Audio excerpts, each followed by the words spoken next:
right, here we go. We're doing No Gods to Guide, No Herds to Follow. Bob Kaufman's Street Bop Zen. We're now on part three, which essentially I'm going to try and go from page 16 to page 26. So this might be about a 40-minute recording. I'm hoping.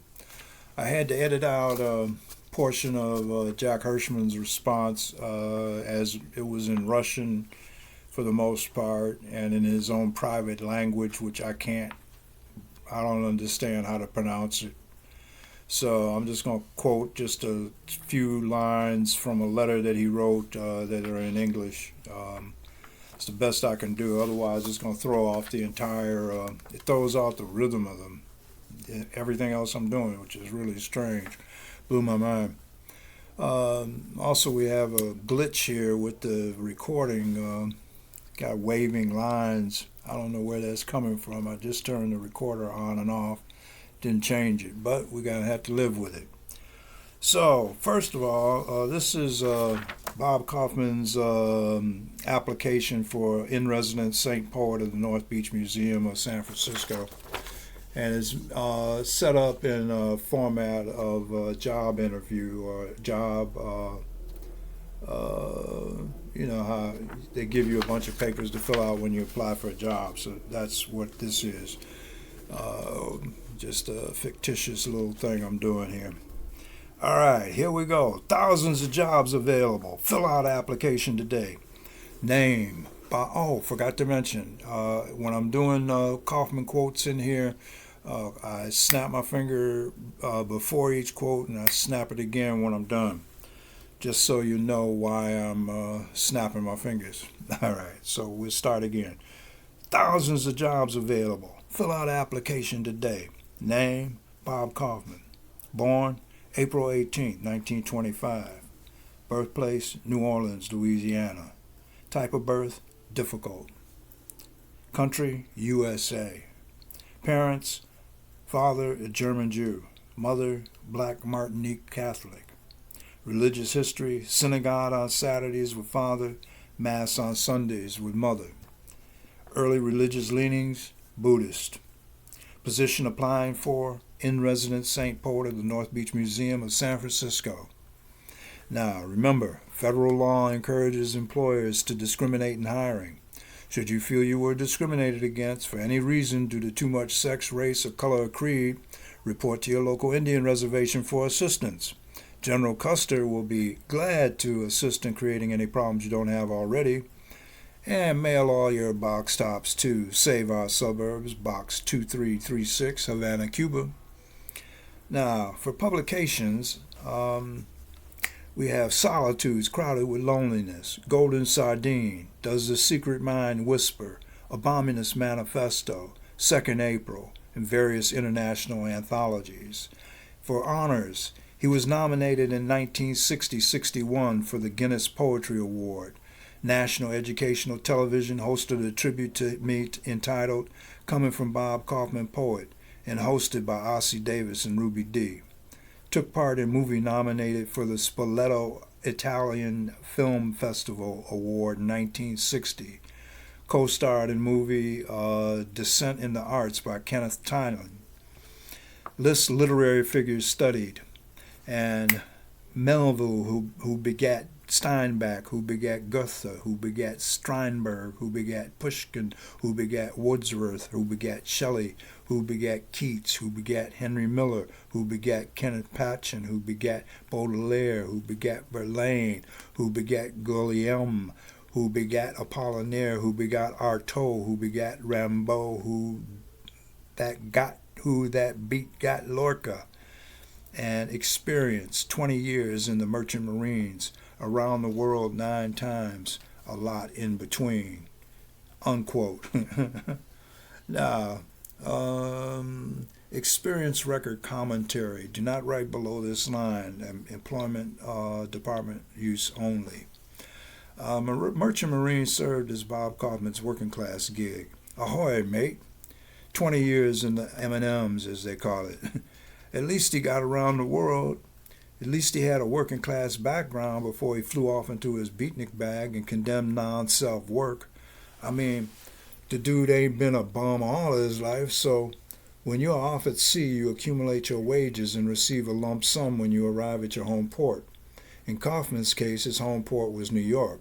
Thus, he docked into the Big Apple after 6 months at sea and onshore leave pay, arriving in town with close to $1,000, and he's sitting in a bar for 3 days and nights, drinking himself blind with a roll of bills and a bevy of ladies who flock to be near this rich verbal rapping sailor boy.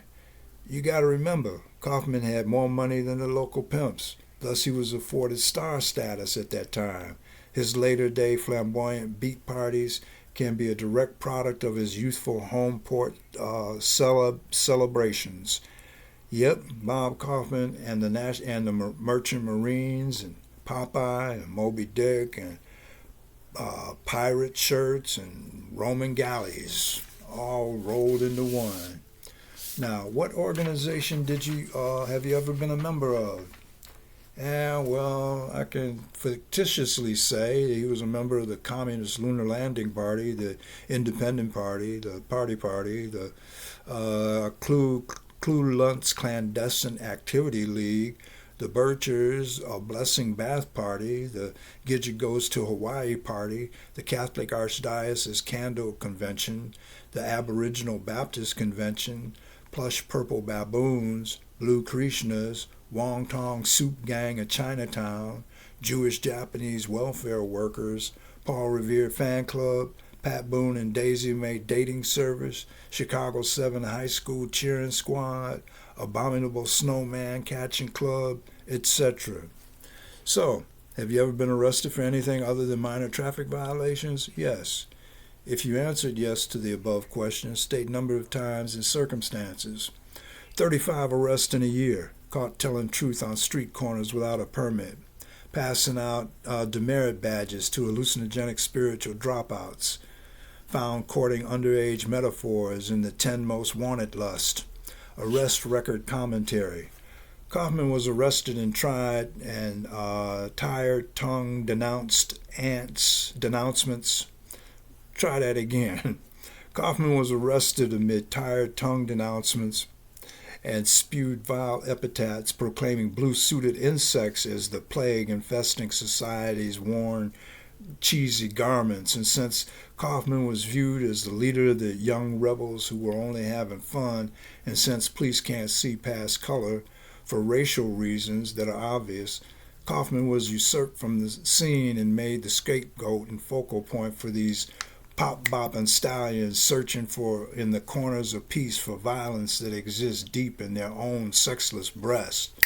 Yeah, he was harassed by the local constables and ushered into jail-side cubbyholes on some 35 occasions during 1958 and 59.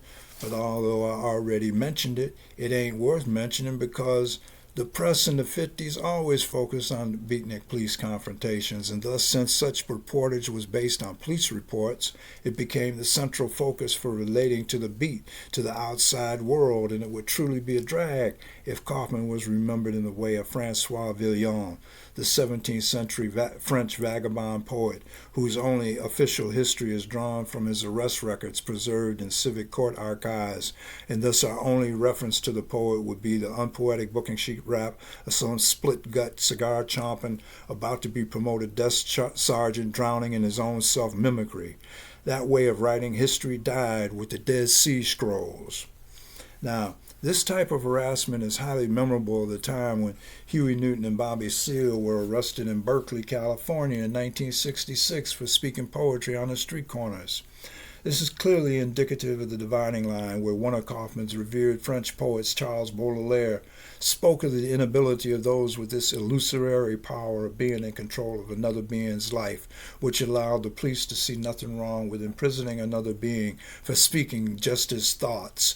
Quote, Baudelaire, the poet sees injustice, never where it does not exist, very often where the unpoetic see no injustice whatsoever. Thus, the poetic irritability has no reference to temper in the vulgar sense, but merely to a more than usual clear-sightedness in respect to wrong. This clear-sightedness being nothing more than a corollary from the vivid perception of right, of the beautiful. But one thing is clear, that the man who is not irritable to the ordinary apprehension is no poet. As Bob says, the governor of California knows. Good Johnny the Pope knows. Salvador Agron knows. And all the leaky-eyed poets know in their pores that no one is guilty of anything at any time, in any place. Thus these non-poetic blue-suited insects, as Kaufman referred to them, arrested Kaufman in sorry attempts to arrest the passage of the word, just as in the days of old when the Roman Gestapo arrested one of the most misunderstood revolutionary poets. Nazareth getting too hot. Fuzz broke up 2 of my poetry readings last night. Beat vagrancy charges by carrying my toolbox to court. Split into Giroux. Giroux cool. Very cool. Roman Fuzz busy having a ball. They never bother you unless someone complains. Had a ball this morning. 86 some square bankers from the temple. I read a long poem on revolt. Local poets and literary people throwing a big dinner for me tonight. Which should be a gas, but the only cat who bugs me is this Judas who got all shook up when I refused to loan him 30 pieces of silver. Roman turnkeys was around passing out crosses. One of the guards doesn't dig my beard and sandals, taunting me all night. I'm going to be cool now, but tomorrow I'll tell him to go to hell. And what's so groovy is, he will. Now, do not write in this space either.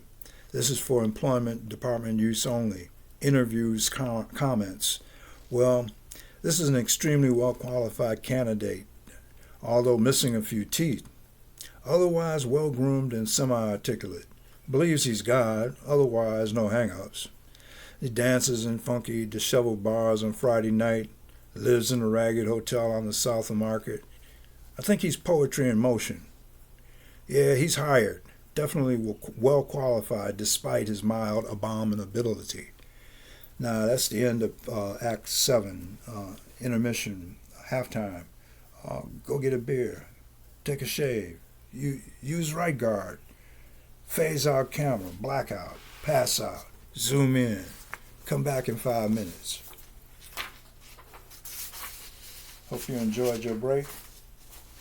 Put that on pause and come back. All right, now, here we go. Here's an excerpt, quick snippet from a letter of recommendation to the North Beach Museum of San Francisco by Jack Hirschman. If the street has history, and it does, Bob Kaufman carries the born rue Parisian high frequency of it. Among North Beach workers, he's the vibrato heavy. On one occasion, he helped me crack open the philosopher's stone of a poem from right on to red on, and informational juice notations have been flowing from my Russian pen ever since. Jack Hirschman. Ferlinghetti discovers Kaufman. Lawrence Ferlinghetti was out strolling the streets of San Francisco, attired in his archaeological hunter's suit and shaded goggles that he plays looking for the clues to the whereabouts of Troy. Let's try that again. Lawrence Ferlinghetti was out strolling in the streets of San Francisco. Attired in his archaeological hunter's suit and shaded goggles, he ploys looking for the clues to the whereabouts of Troy.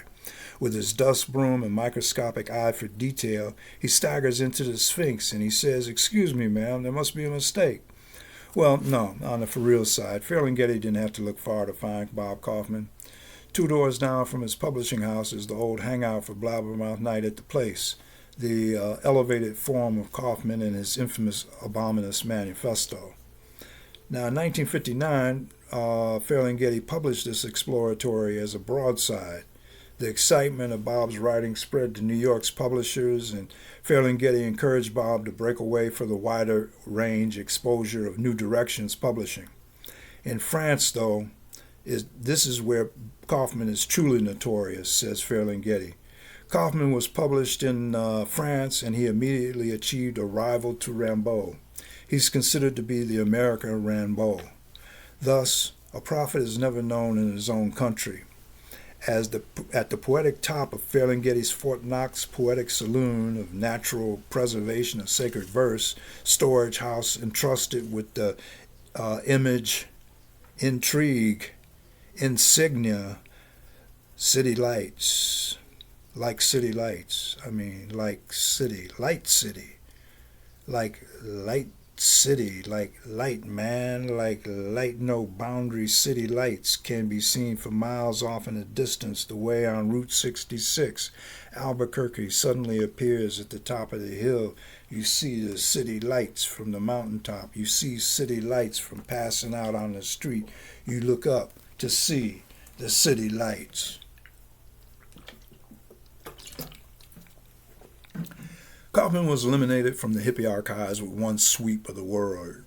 With the ideals of the entire generation was set forth in the free speech movement in the 60s and Albert DeSalvo's degree of not trusting anyone over 30, losing the keel and the key to the past.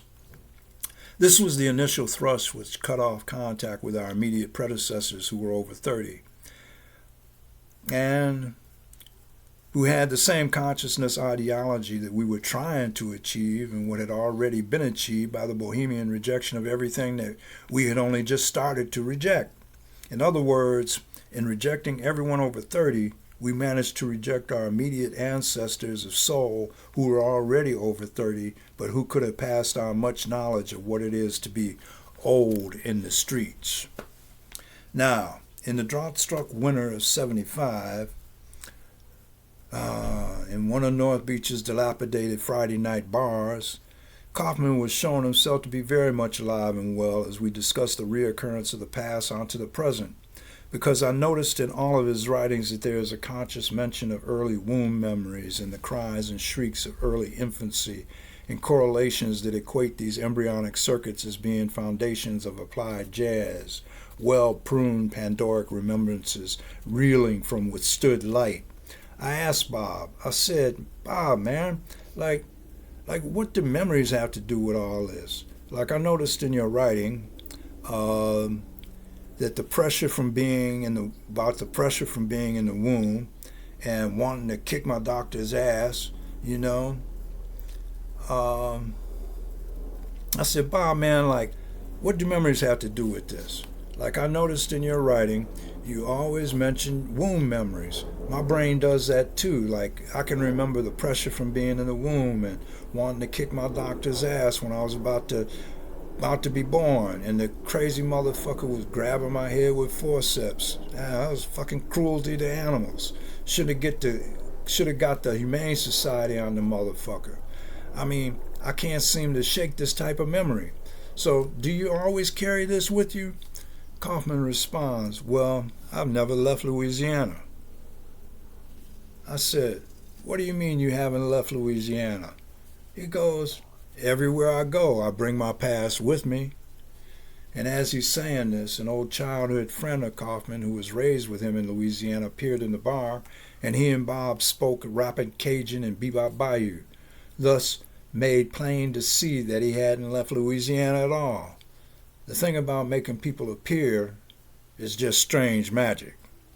That's all it is, just some kind of strange poetic magic. Now let's go back to the 50s, where all this began. Meanwhile, in 1958, in the sloping unparalleled time zone of history, James Dean's getting over in blackboard jungles when everybody back east was consorting to ladies in switchblade echoes of passive Central Park walks on the wild side, while Sidney Poitier's cat on a hot tin roof was thrown to the lilies in the field, and all your memories of that era have died like a putrid raisin in the sun. In 1958, Bess Meyerson was given hexachlorophene Ipana toothpaste smiles, radiating pure bliss to all the rest homes in dire need of Geritol Junkie Boost. On the hit parade, the only hits of the day were Pat Boone's watered-down version of Smoke Gets in Your Eyes, and Peggy Lee follows with a sad and sorry, unfeeling, shallow breath, ripped-off rendition of Laverne Baker's Honeybee, and the Coasters' Charlie Brown. So, a one and a two, Lawrence Welk's favorite faggot sequin friend Liberace doodled on the piano, Christopher Marlowe faced the nation, and rigged questionnaires asked rigged questionees the already decided rigged answers to $64,000 questions, and 20 mule team borax brought wagon trains right to your door, all of which was completely unthought-provoking, unintellectually stimulating, unnecessary, unneeded, unwanted, by unpeople, as pointed out luxuriously in Kaufman's poem entitled TV People. Assuming the posture of frogs, croaking at appointed times, loudly treading the plastic floors of copied temples, and creeping cardboard creatures, endlessly creeping in and out of time, eating the clock by the hour, poets of the Gray University in history suits, dripping false Greek dirges from tweedy beards, while all the Troys are consumed in mushroom clouds. Pavlov had a better idea. Train the dog to salivate at the tone of the bell. If they were trained just right, they would respond repetitively and unthinkably to the tone.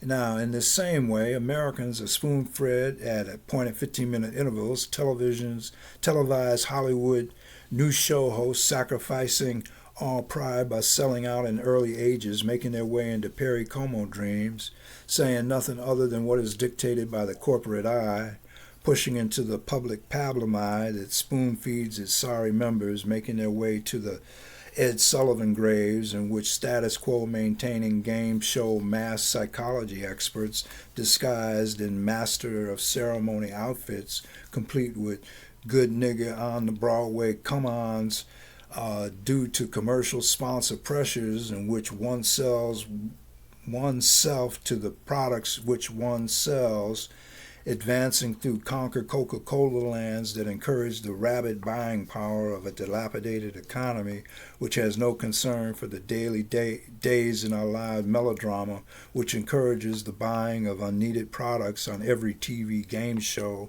that makes deals and that run hysterical images of Sally Middle America saying, "My every dream come true, my wish is finally granted, I'm queen for a day."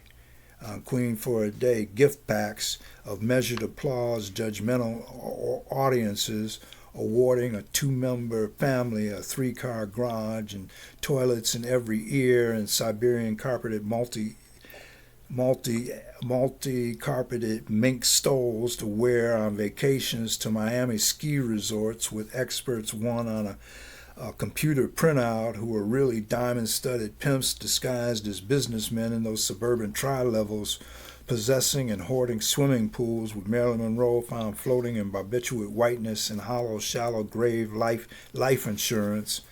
Now, on the topic of post-World War II American consciousness, and being one of the very first far-out people on the West Coast in the mid-50s, you know Kaufman must have gotten strange stares from all the crew cuts and rolled-sleeve, gum-popping Jimmy Dean imitating hipsters, not to mention the vibe endured from hard-walking hard hats carrying lunch pails full of bologna and mustard. You know, it must have been strange to see all your buddies enlisting in the losing leg and Iron Armed Forces, having just declared Asian, German, Italian hatred, peppered with stewed Dusseldorfs and specially seasoned French-fried Hiroshimas and Jewish toasters, where rumor had it they had a gas. Just whistling Dixie on the shore as migrating war ants devoured everything in its path, and blitzkrieg Sunday patrols through Poland. Uncle Sam was the perfect image, full-blooded and white and blue. What should a poor boy do? Join the Foreign Legion? Enroll in an electronics school via matchbook cover ad? Hell, fuck it. I'm running off to Greenwich Village to scout the vast jazz mushrooming in the pregnant nights. Running amok wearing Roman togas and delirious wine and chasing imaginary butterflies and scurrying about like naked strangers seeking subway subliminal truths in the city streets. Arriving in the mild, blooming, bright beauty parlor land after 9 surgeons around the world in the merchant marines.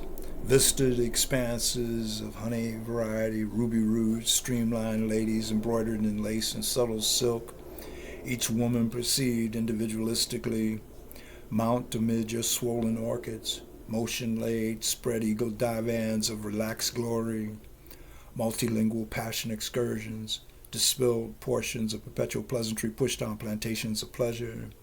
I'd defect to poetry any fucking day. I'm gonna cause some trouble if my passion is restrained and I can't be gentle to my close at hand self-created world. Luckily, Ray Charles was saving America with blues blessings. Ray Charles is the black wind of Kilimanjaro, screaming up and down blues, moaning happy on all the elevators of my time. At certain times, you can see the moon balanced on his head. From his mouth, he hurls chunks of raw soul. He separated the sea of polluted sounds and led the blues into the promised land. Boom. Up on the roof, conga massages of unlit candied moons dangling over the precipice of oral delight.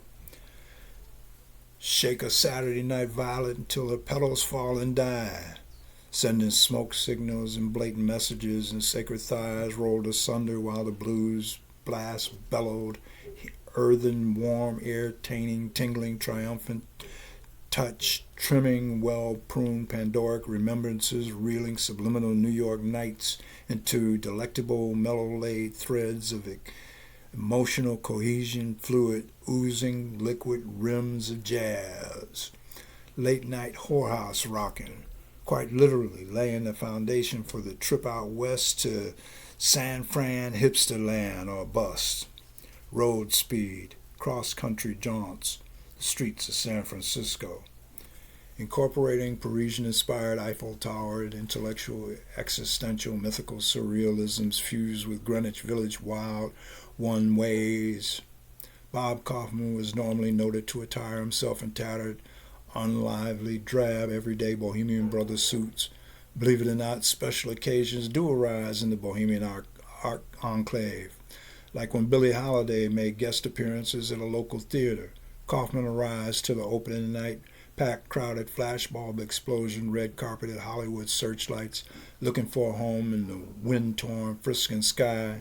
A rented Mercedes-Benz added the necessary pizzazz and outstepped a zoot-suited, pinstripe, golden chain twirling, bebopped, easily greased promenade, smooth strolling appreciator of the fine arts of being in tune to the Billie Holiday groove.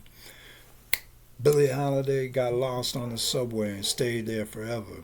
Raised little peace of mind gardens and out-of-the-way stations, and will go on living in wrappers of jazz silence forever. Loved. Coexistence Bagel Shop, circa 1958. Now, jukebox playing again. G7, G7. All right, Kaufman, your choice. Yeah, you would pick G7. Charles Mingus and the Tuna. Charles Mingus and the tune time, which symbolizes your constant state of mind. Everything you would be now if Sigmund Freud's right wife was your mother.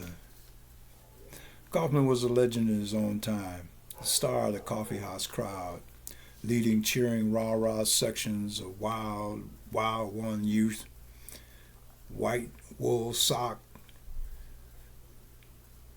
hopped, black and black, Buster Brown, Bobby Sox secretarial maidens, rolled sleeves, Lucky Strike cigarette pack holders, billowing biceps, Charles Atlas emanating, twisting, toothpick gnarled, hip tongues, flexing strength measured by who could pop the loudest double bubblegum, He-Man masculinity, retranslating the power of Parisian cafes, desert street jive into a new language, San Franciscoese.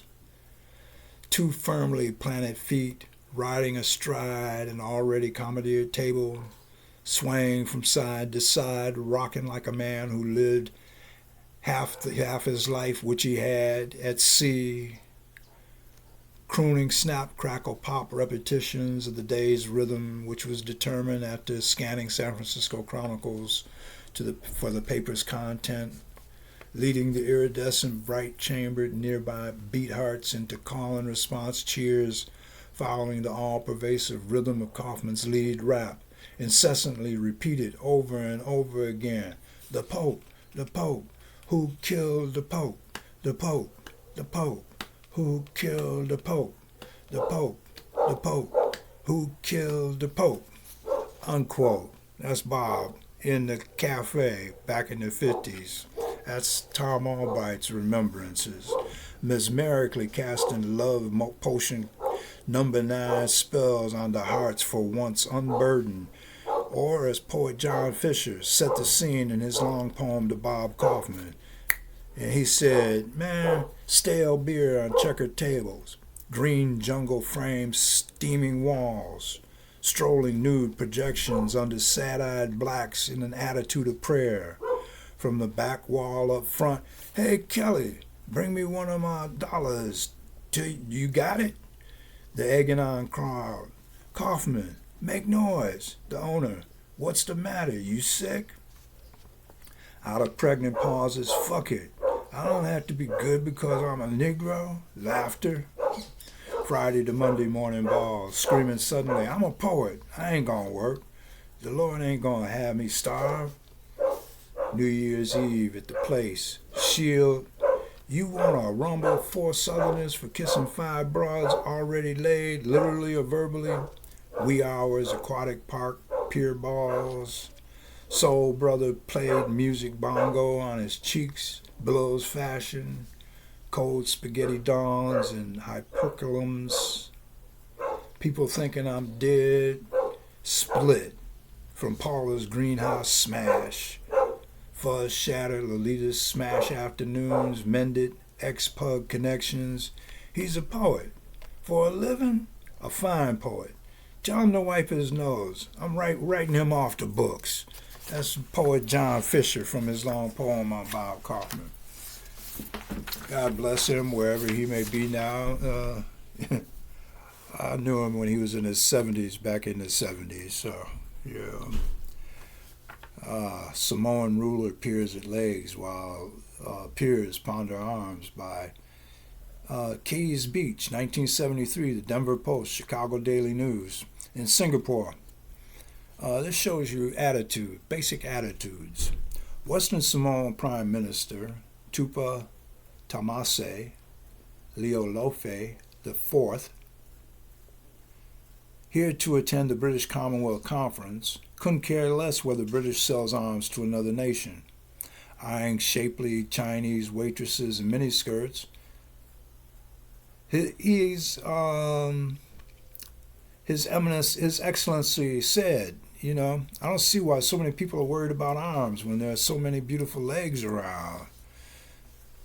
Samoa, like the other 2 independent South Island countries, Fiji and Tonga, is attending its first Commonwealth conference, but all 3 came to have fun rather than to waste their time in conference halls. Asked if Fiji had a problem, Prince Minister Sir Casey's Mara couldn't think of any.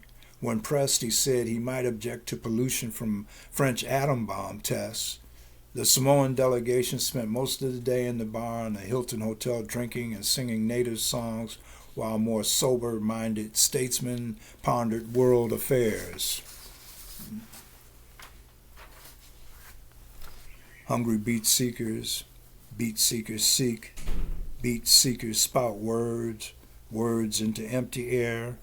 People call them architects of sound, shouters of the sacred word, psalmists sighing odes. Strong measured in-depth meter in the poet's verse is the basis of foundation of the sounds which are added unto poetry to create what we call song. Beat seekers praise unseen gods in the deep precipices of the soul, crying out sedate recollections of collective common shared visions, and visions effect upon the body which causes muscles to constrict at the sight of a loved one, produces butterflies fluttering into lumps in our throats, which regenerates bodily feelings into trembling vocal cords, creating words, and words are only the sounds of the body. Scuttling past open dendrites into snapping fingertips and the chatter of form words blowing incessant journeys, deep meditation and questioning probes as to how far a journey into the soul can musical words, sweet, endless, hypnotic voodoo tears penetrate. A poet denies the existence of the world as we know it. A poet lives in between world. A poet lives in that in between world, that neither world of beatness, that neither world of beatness, or uncrazy abominous, crazy unabominous by proxy, kinky tricks as follows: by telling psychiatric poets two heads are better than none, by biting their own hands after feeding themselves, by walking across hills ignoring up and down, by giving telescopes to peeping toms, by using real names at false hotels. When attacked, abominous think positive, repeating over and under, if I were a crime, I'd want to be committed. No, wait, unquote.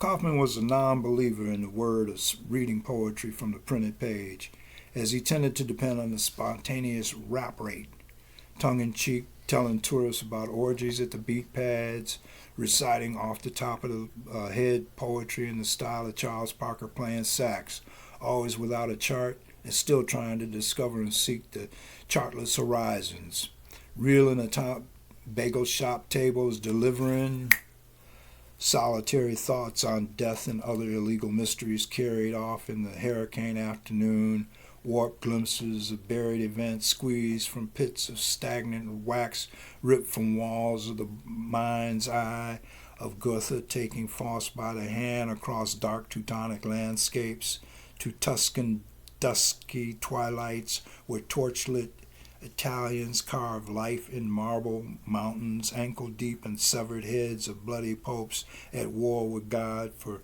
Rome's remains, only to settle for splendid tombs sprung from hands of deathless spirits in tunics of blood and dust crouched in corners of light where creation is master and man does not exist except as tools of art.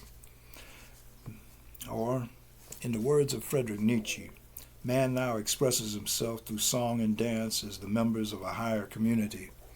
He has forgotten how to walk, how to speak, and he is on the brink of taking wings as he dances. No longer the artist, he has himself become a work of art. End of part 3. That's page 16 through 26 of No God's Guide, No Herds to Follow, Kaufmans Street Bop Zen. Let's see, 1976. And we're going to put this one up on YouTube now.